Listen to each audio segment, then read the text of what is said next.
Welcome to African Folktales by Tammy.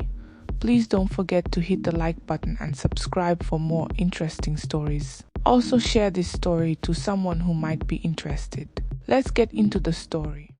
Eden had always been a city where silence was a foreigner, a place where voices rose and fell the way the sea followed the moon, never pausing, never settling. Even the air seemed alive with other people's business, carrying stray conversations from balconies, markets, barber shops, and open windows. In such a city, it was almost impossible for anyone to hide the small details of their life. Yet somehow, when Susan first met Ramsey, she carried the belief that love could cover the loudest truths. She found him charming in a way that made her heart flutter before she even understood why. He was handsome and brilliant with designs, always sketching new bridges, new roads, new possibilities, and his confidence carried the weight of someone born with the world already waiting for him. But hidden beneath that brilliance was a man whose eyes wandered faster than his thoughts could settle. From the earliest days of their courtship, people whispered that Ramsey had a hunger for attention that could not be quenched. Susan heard murmurs from acquaintances, warnings cloaked in polite tones, gentle phrases suggesting that Ramsey loved women almost as much as life itself. But because she had grown up believing love could soften any heart, and prayer could transform the hardest edges of a person, she told herself that what others saw as weakness was simply a phase waiting to pass. She remembered telling her closest friend that some men behaved recklessly in their youth but calmed down once responsibility touched their shoulders. It never occurred to her that some storms were not meant to be mastered but observed from afar. The more time she spent with Ramsey, the more she convinced herself that she was chosen to be the person who would steady him, the hands that would guide him gently toward better choices. Whenever she felt doubt pressing in, she turned to Psalm 37 verse 7. Be still before the Lord and wait patiently for him. She believed that patience, prayer, and unwavering affection would mold him into a faithful husband. In Eden, where every choice was dissected by watchful eyes, Susan held on to hope quietly, determined not to let whispers shape her future. Yet the truth, that quiet, stubborn truth, lingered beneath the surface, waiting for the day it would refuse to be ignored.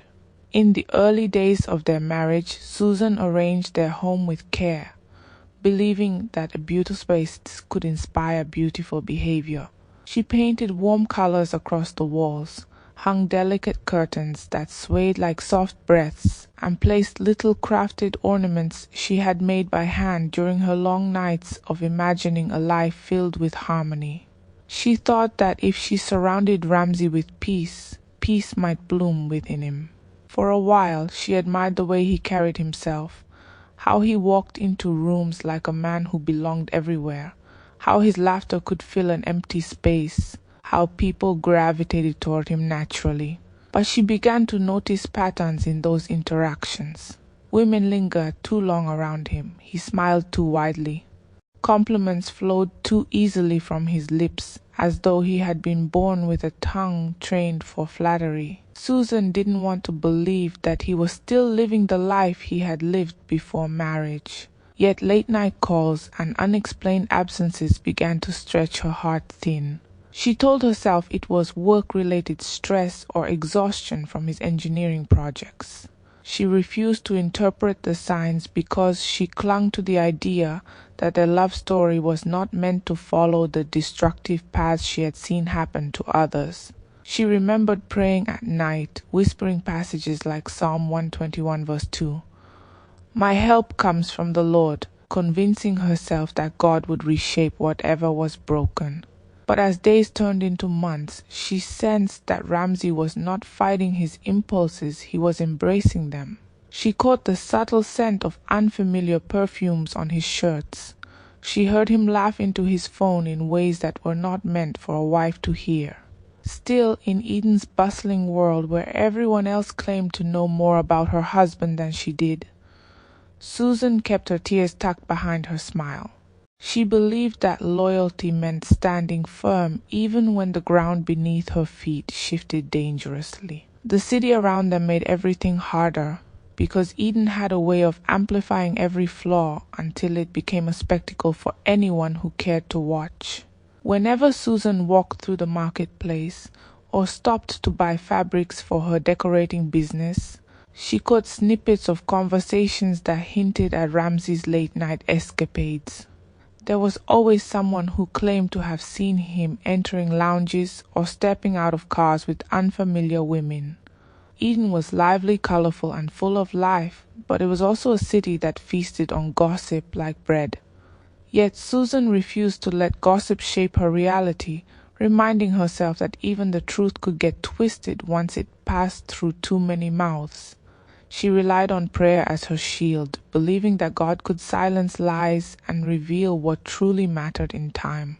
Still, she couldn't ignore the weight growing inside her chest whenever Ramsey walked through the door, smelling of expensive colognes that were never his. Her heart clung to Proverbs 4 verse 23. Above all else, guard your heart. But guarding her heart felt like trying to hold water in her palms.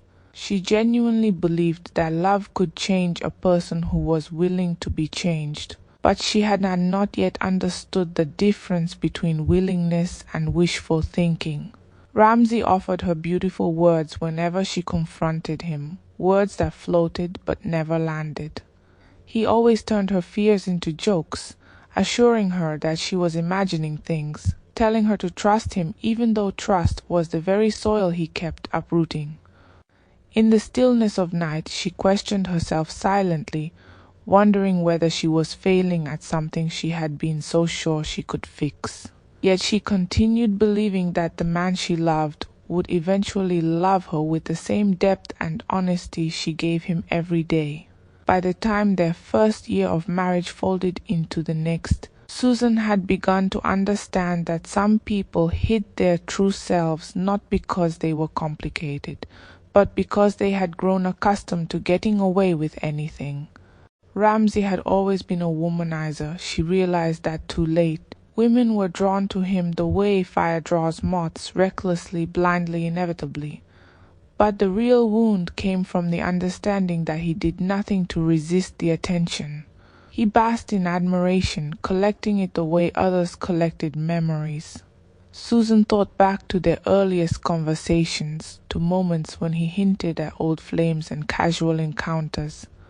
She remembered laughing then, thinking it was youthful carelessness that marriage would correct. She didn't know that what she dismissed as harmless habit was a deeply rooted character flaw. And Eden, always observant, always talkative, watched her discovery unfold like a slow, painful play. She tried to cling to Ecclesiastes 3 verse 1. To everything there is a season, hoping that perhaps this season of restlessness would eventually shift. But seasons change only when the earth moves, and Ramsey was a man who refused to move for anything except his own desires. As her realization deepened, so did her quiet ache, and though she kept her prayers constant, believing God saw every tear she swallowed, she slowly began to grasp that love alone could not transform someone who had no desire to be transformed.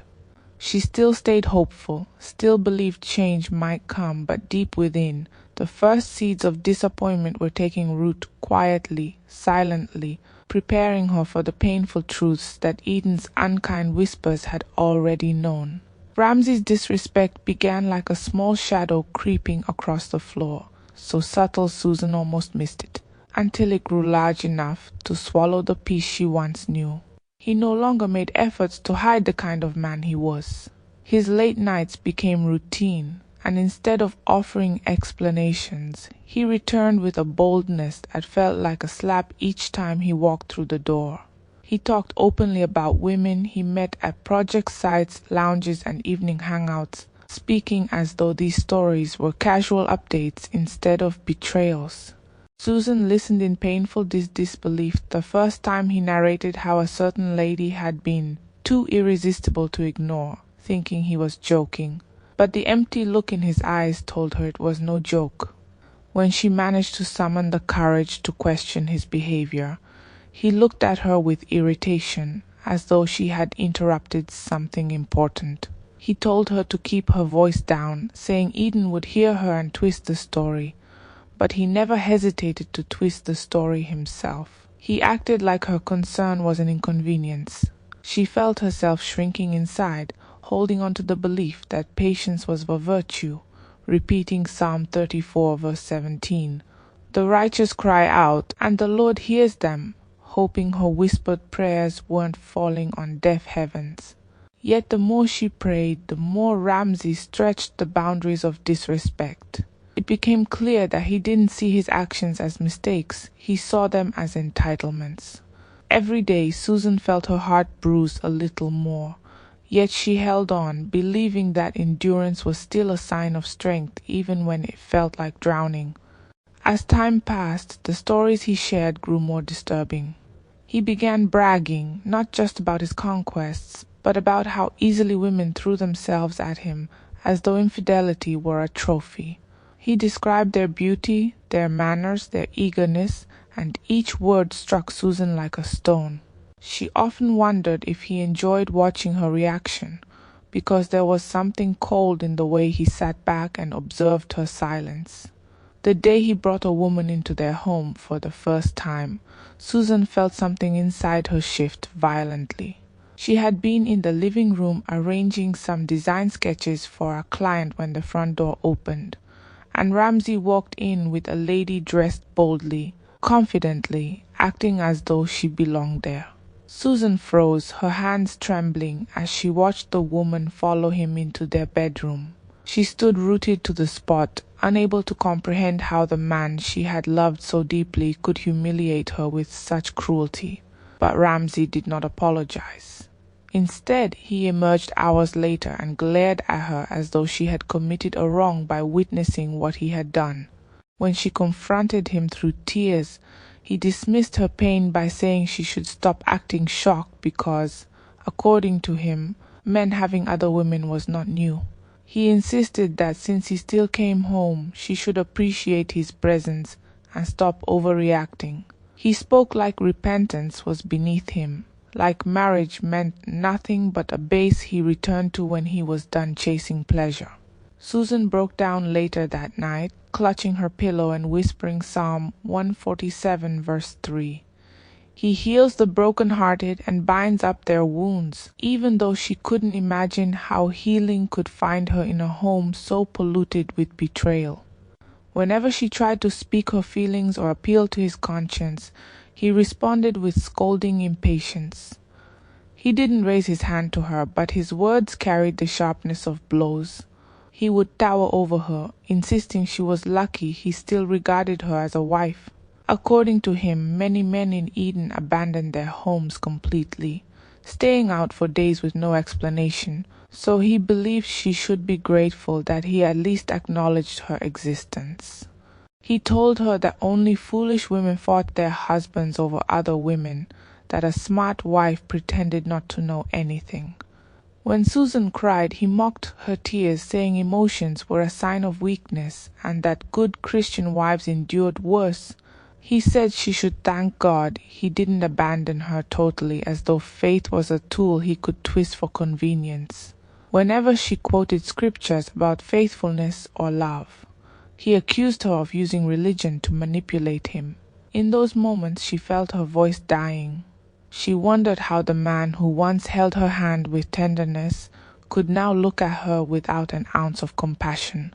She questioned herself, thinking maybe she had failed somewhere without realizing it. She tried harder to pray, believing maybe prayer would breathe life into what was dying. But even as she prayed, the ache inside her continued to grow, and she felt like she was fighting a battle alone with a man who didn't want peace, didn't want change, and didn't want her heart. The worst moments came when Ramsey told her bluntly that she was not special, that men had always behaved this way, and she was foolish to think she would be exempt from what he called a man's nature. He said all men cheated, that no woman was enough for one man, and she should stop dreaming of fidelity that didn't exist. His words sliced her, especially because she had built her marriage on the belief that love was sacred. He told her not to attempt changing him because she would only tire herself out. He insisted she accept her role quietly, that her duty as a Christian woman was to endure without complaint, and that trying to correct a husband was an act of rebellion. Those words stayed with her, stinging long after he left the house each night.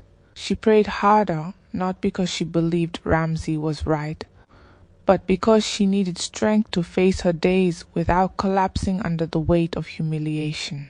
She repeated Isaiah 41 verse 10, "Fear not, for I am with you," hoping the strength she lacked would somehow find her. She wanted to believe her patience still had purpose, but deep inside, she felt something unraveling slowly, painfully, steadily. And Eden, the ever-watching city, continued its restless murmurs, unaware of the quiet storm building within a woman everyone assumed was too gentle to ever break. When Susan finally reached the point where her heart could no longer hold the weight of silent suffering, she decided to seek guidance from those she believed would understand the depth of her pain. She visited her family first, hoping they would listen, not just with ears, but with compassion. She sat with her mother one calm afternoon, choosing her words carefully because she didn't want her confession to sound like defeat. She told her about the endless nights waiting alone, the disrespect, the other women, and the way Ramsey dismissed her tears as though they held no meaning. Her mother sighed deeply but did not hold her hand or offer the comfort Susan expected. Instead, she reminded her that no marriage was perfect and that every couple had battles behind closed doors. She said prayer was the only answer and insisted that what Susan was facing was likely a spiritual attack, not deliberate cruelty. Susan mentioned how exhausted she felt, how her heart had grown heavy beyond what she could manage, and her mother quickly rebuked the idea of leaving. She said a woman leaving her husband was not just a decision, it was a storm that could stain a family's reputation. She repeated that marriage vows were sacred and that for better or worse meant exactly what it sounded like. Susan felt her chest tighten with disappointment. She had come seeking help, but instead she received reminders that pain was something she was expected to accept. She recalled Psalm 55 verse 22, "Cast your burden on the Lord, and he will sustain you." She whispered the verse quietly in her mind, hoping to feel sustained, but all she felt was a loneliness that spread through her like cold air creeping through cracks in a wall. When counsel from her own family failed to bring comfort, Susan turned to Ramsey's family, believing that maybe they would speak to him or at least acknowledge the wrongs he had committed. She arranged a meeting with his older sister, someone she had always admired for her maturity. Sitting across from her in the living room, Susan explained everything, from the disrespect to the infidelity she had witnessed firsthand. Ramsey's sister listened but did not appear shocked. Instead, she said Ramsey had always been a man who attracted attention and that he had always been restless in relationships even before marriage. She told Susan that leaving him would make matters worse because he would only spiral further without someone steady in his life. She encouraged Susan to remain strong and interpret his behavior as a phase rather than a permanent flaw. When Susan mentioned how deeply she was hurting, the sister reminded her that men had tendencies women were expected to manage with patience. She said Susan should try harder to win Ramsey back emotionally, even though she knew Susan had been trying since the beginning. The conversation left her feeling even more confused. She wondered why everyone kept defending the man who wounded her while expecting her to carry the weight alone. She quoted Psalm 10 verse 17, "Lord, you know the hopes of the helpless." But even as she repeated the verse inwardly, she felt helplessness pressing harder on her spirit. Ramsey's sister promised to speak to him, but deep down, Susan knew nothing would change unless he wanted to change. She went home feeling drained, realizing that the people she expected support from were instead urging her to continue enduring a life that felt more like a sentence than a marriage. The more Susan tried to explain her emotional exhaustion to both families, the more she realized that no one wanted to understand her pain. They only wanted her to conform to what society demanded. When she finally gathered the courage to say she was considering leaving, the reaction was harsher than she imagined. Her mother scolded her, accusing her of wanting to bring shame upon the family. She said people in Eden talked too much, and Susan leaving her husband would become the topic of every street corner. She told her she would be judged for walking away, while Ramsey would be excused as a man simply acting according to his nature. Her father, who rarely interfered, told her to think carefully because marriage was never meant to be easy, and anyone who left because of difficulty lacked endurance. When Susan reached out to Ramsey's parents, they reacted similarly. His mother told her she should be grateful Ramsey still acknowledged her, saying some husbands abandoned their families completely. His father warned her that divorce was not something taken lightly, and that God disliked separation. They reminded her repeatedly that she was a Christian woman and must uphold her vows. Susan felt trapped between her faith and her suffering. She loved God, she loved prayer, and she loved peace, but she didn't know how much more she could carry without breaking. She remembered Isaiah 40 verse 29. He gives strength to the weary, hoping strength would find her soon. Yet every piece of advice she received pushed her towards staying, enduring and accepting what tore her heart daily. Confusion became the silent companion that followed her everywhere. She moved through her days as though she were walking through water, heavy and slow, trying to breathe while the pressure around her tightened. She wanted to believe that prayer could still work miracles, but her heart no longer knew which direction to lean. She wondered if she held God by even thinking of leaving, or if she was failing herself by staying. Each time Ramsey hurt her, she would cry silently in the bathroom, gripping the sink until her hands ached, whispering scriptures like Psalm 145 verse 18. The Lord is near to all who call on him, hoping his nearness would wrap around her. Instead, she felt the distance growing between who she used to be and who she was becoming. She endured because everyone insisted endurance was proof of strength, but she didn't know how long a person could carry a heart that felt cracked in several places. She stayed because they urged her to stay, because society demanded it, because she feared being judged, because she didn't want to disappoint God, because she still held fragments of hope that maybe something would shift someday. But deep inside she sensed a quiet breaking, a subtle realization that even though she endured for now, she could not endure forever. The day everything shifted for Susan began like any other day touched by exhaustion, but the weight of humiliation that came upon her that morning changed something inside her forever.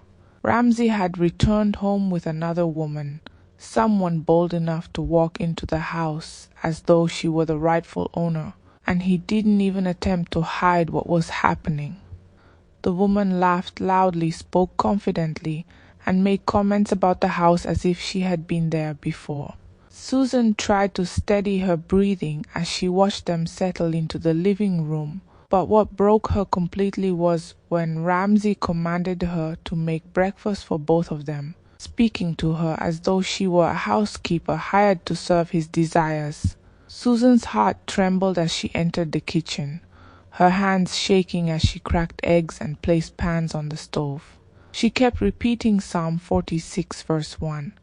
God is our refuge and strength, but the words felt far away, almost like they were drifting instead of comforting. As she carried the tray to the dining table and placed food before her husband and the woman he had chosen to honor over his wife, she felt a sharp ache spread through her chest. The woman thanked her with a smug smile, and Ramsey didn't even acknowledge the pain in Susan's eyes. When she stepped back into the kitchen, something within her finally shifted. She looked at her reflection on the microwave door, tired eyes, quivering lips, quiet despair, and knew with a certainty she had never felt before that she couldn't continue like this. She felt her spirit whisper that she was breaking in ways she might never recover from if she stayed. In that silent moment, she decided she needed air, space, and time to think. She didn't confront Ramsey. She didn't cry.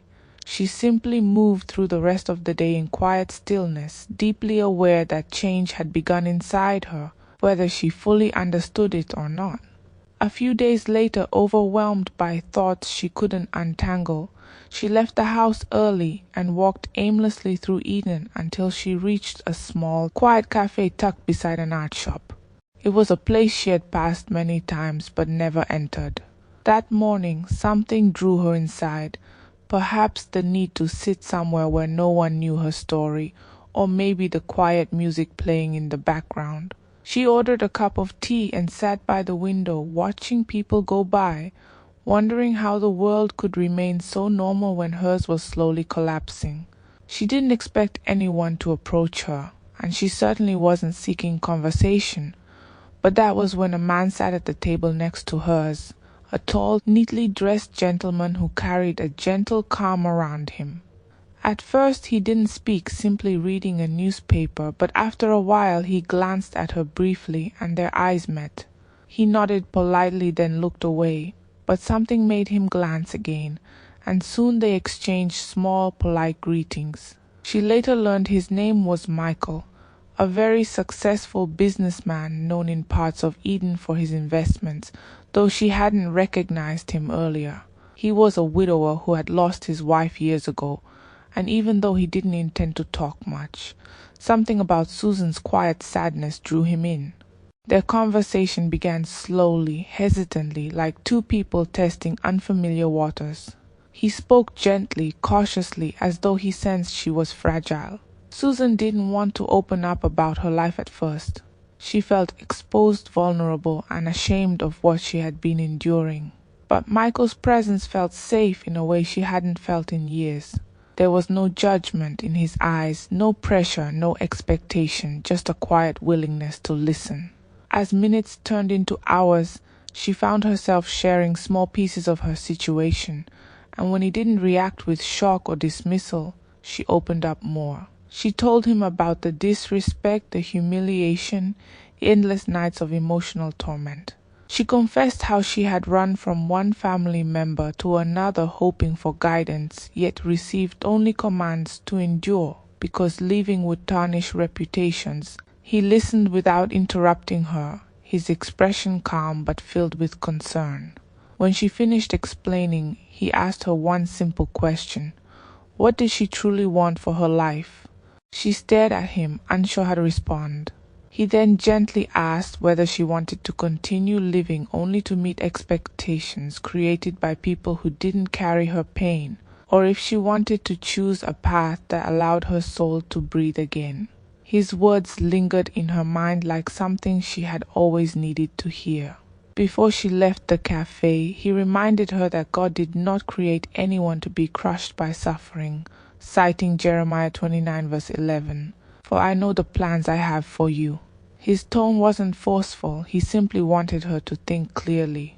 The conversation settled deep inside her heart, refusing to fade even after she returned home. That day became a turning point, though she didn't yet know how far it would carry her. In the days that followed, she found herself thinking constantly about the conversation at the cafe.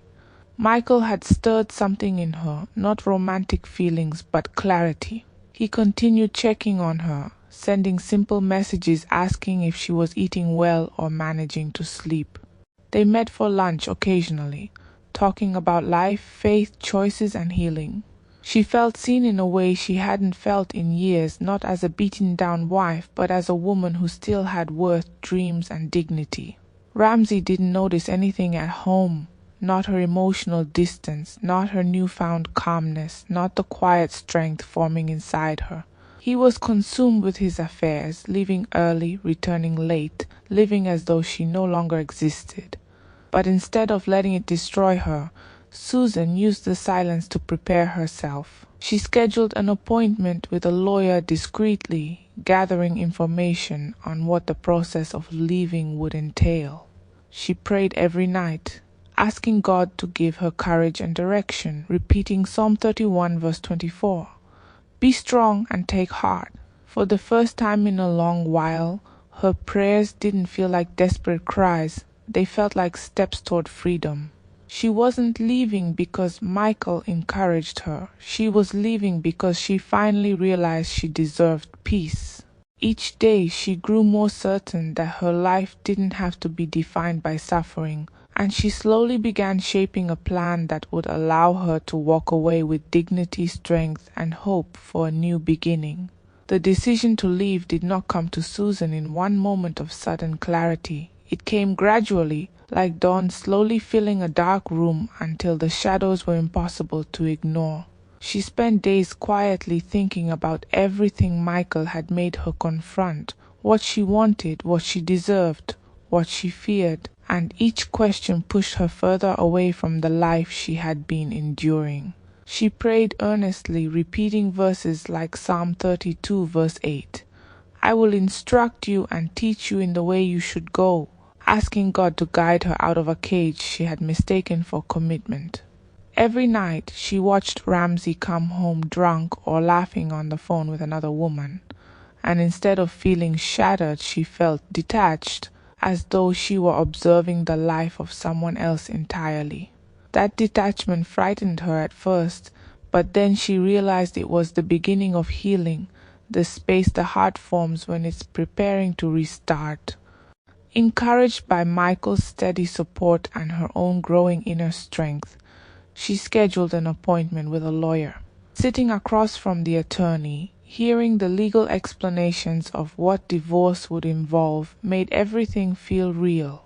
She listened carefully, aware that the path she was choosing would shift her entire life, but she felt peace mixed with fear, something she had not felt in a long time. The lawyer spoke gently when she sensed Susan's trembling fingers, assuring her that she was not the first woman in Eden to seek freedom, nor would she be the last. When Susan left the office, she walked slowly through the city, letting the windy afternoon wrap around her like a sign of transition. She didn't tell Ramsey anything. She acted as calmly as she always had, preparing meals, arranging the house, speaking little. He didn't notice the difference because he had long stopped paying attention to her emotions. She began packing her things subtly, removing her personal items bit by bit so he would not suspect anything. Michael helped her find an apartment on the quieter side of Eden, somewhere peaceful, somewhere she could rediscover herself without judgment. She finally moved her belongings there, standing alone in the empty space that was soon to become her new home. She took a deep breath, feeling relief wash over her, and called Michael to say she was truly ready to begin again. It was the first time in years she felt that her life belonged to her. The day she decided to deliver the divorce papers was a day she prepared for emotionally, as though she were preparing for battle. She barely slept the night before, lying awake in her new apartment and thinking through each word she might say, though she knew the real confrontation would unfold unpredictably. Early that morning she dressed simply and quietly, her heart steady in a way that surprised her. She whispered Joshua 1 verse 9, "Be strong and courageous," and repeated it until her breathing found a rhythm. Michael stayed nearby, waiting outside her old home in his car, but he gave her space to face the moment alone because he understood that some steps must be taken by oneself. When she entered the house, Ramsey was still asleep, sprawled across the bed that had become a symbol of betrayal. She walked into the kitchen and waited, her face calm but firm. When he finally woke and wandered into the room, he didn't even look at her. He simply opened the refrigerator, humming, acting as though she were invisible, the way he had treated her for years. With steady hands, she handed him the divorce documents. He frowned and asked what she was giving him, then opened the envelope and burst into laughter so loud it echoed through the house. He laughed as though she had told a joke, not handed him the end of their marriage. He asked what kind of drama she was trying to create, telling her to quit playing games and return to being the obedient, prayerful woman he married.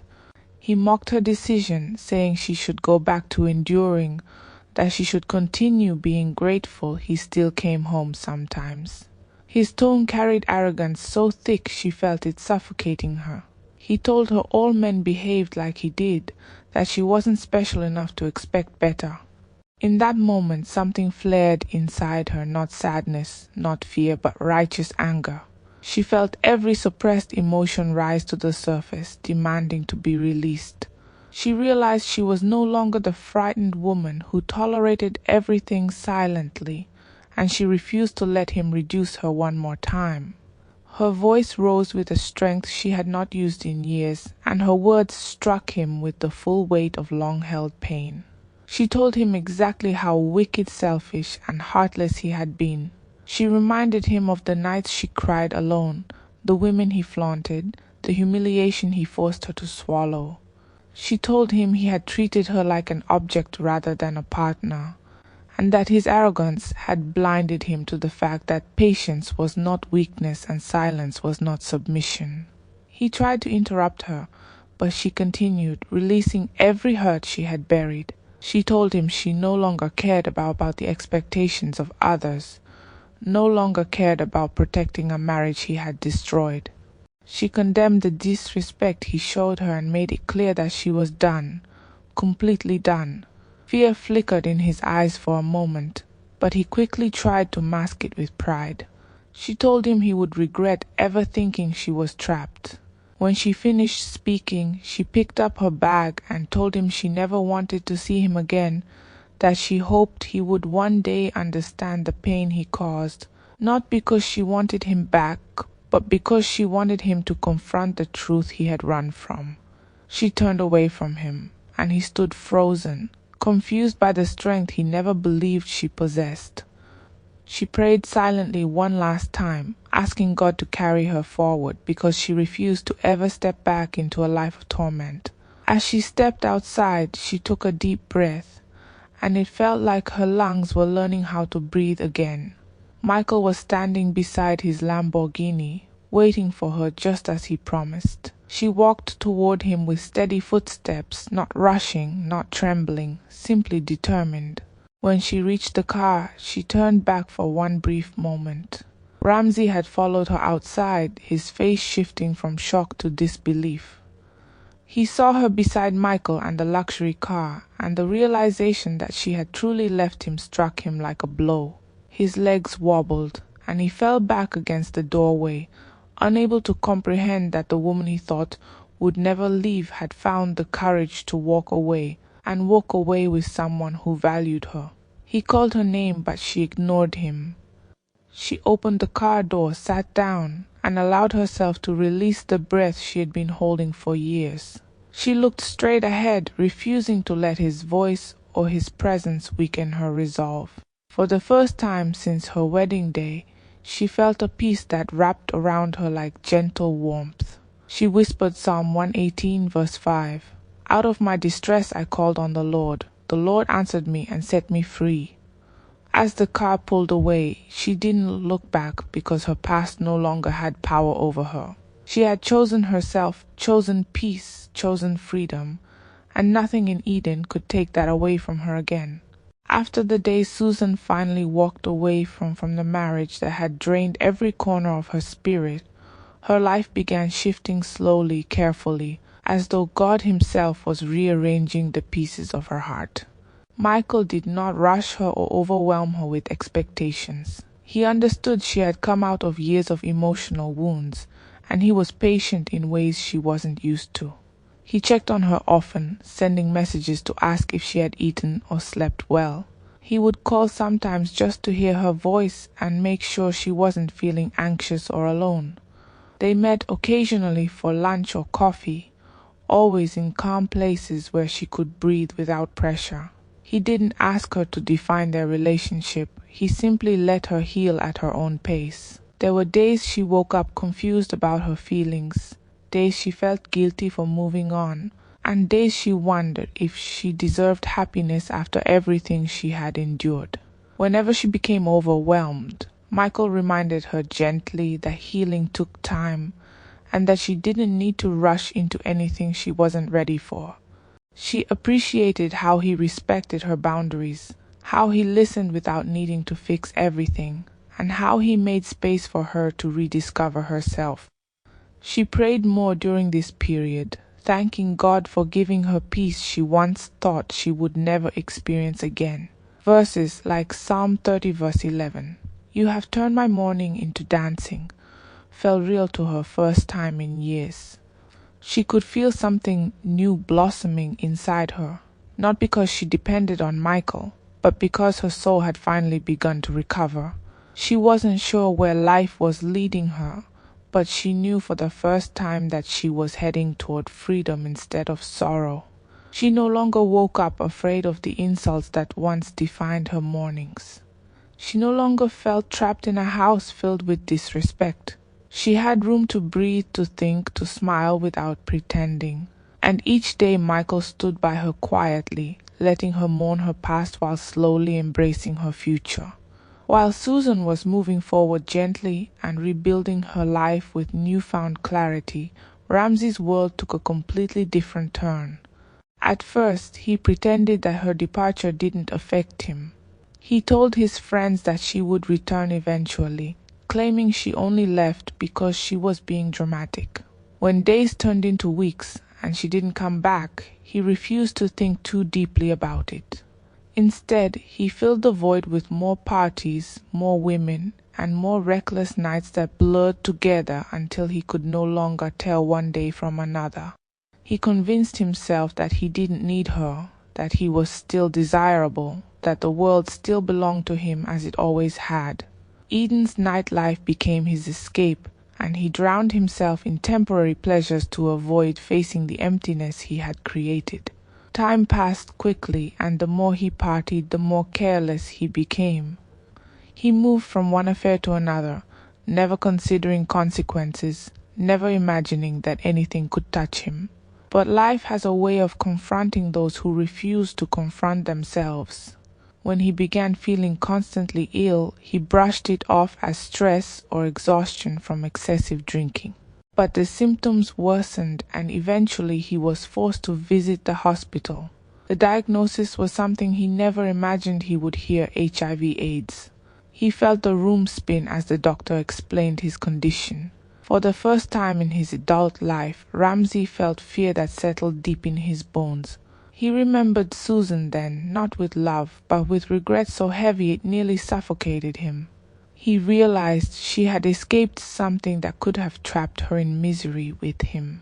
While Eden spread the news quietly, as it always did, Ramsey began withdrawing from the life he once glorified. The women disappeared. The friends who once celebrated with him stopped answering calls. He was left with silence, a silence he had never known how to handle. And he was left with himself, something he had spent his life avoiding.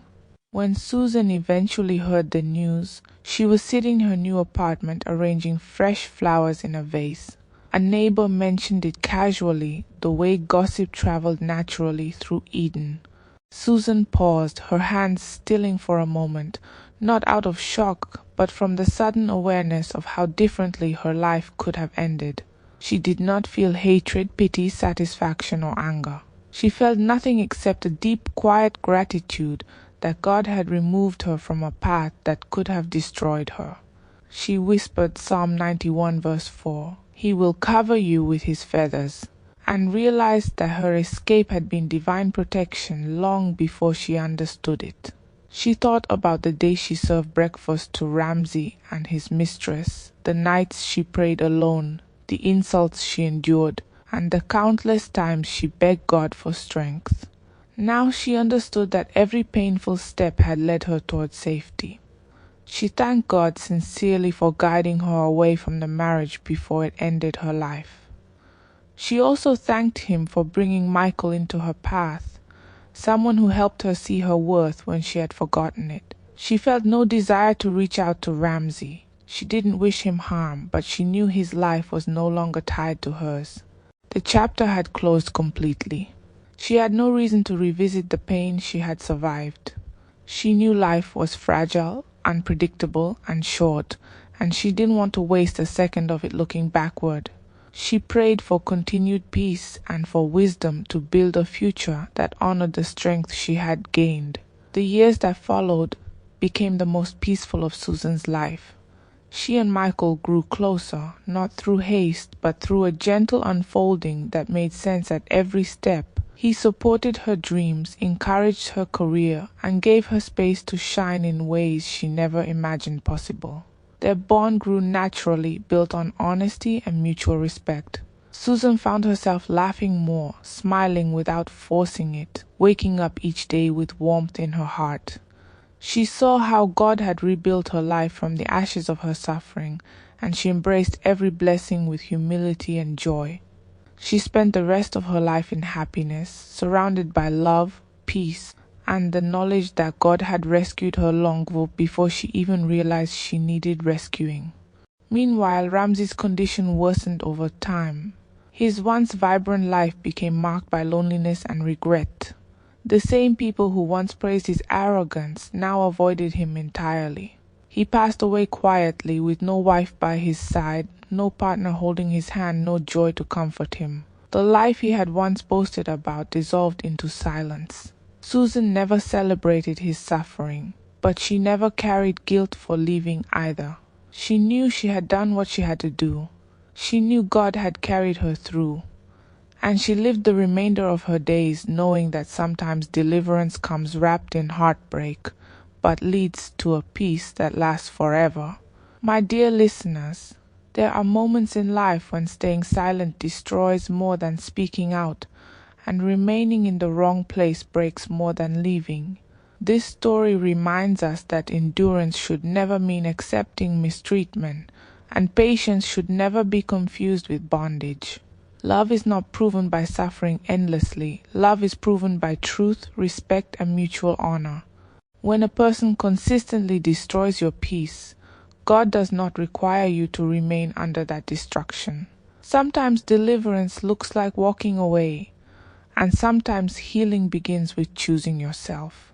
If everyone around you tells you to endure what God never intended for you, remember that your life belongs to God, not to people's expectations. May God grant you the courage to walk away from anything draining your spirit. May He open your eyes to see your worth, your strength, your identity, and your purpose. May every chain of emotional pain be broken, and may your steps be guided toward peace, clarity, and restoration. May God protect you from harm seen and unseen, and may He surround you with people who uplift you, not those who silence your pain. May your heart never settle for less than the love God intended, and may every closed door lead you into healing, freedom, and new beginnings. In Jesus' name, amen. We've come to the end of this story. Please subscribe to my channel to support me. Thank you.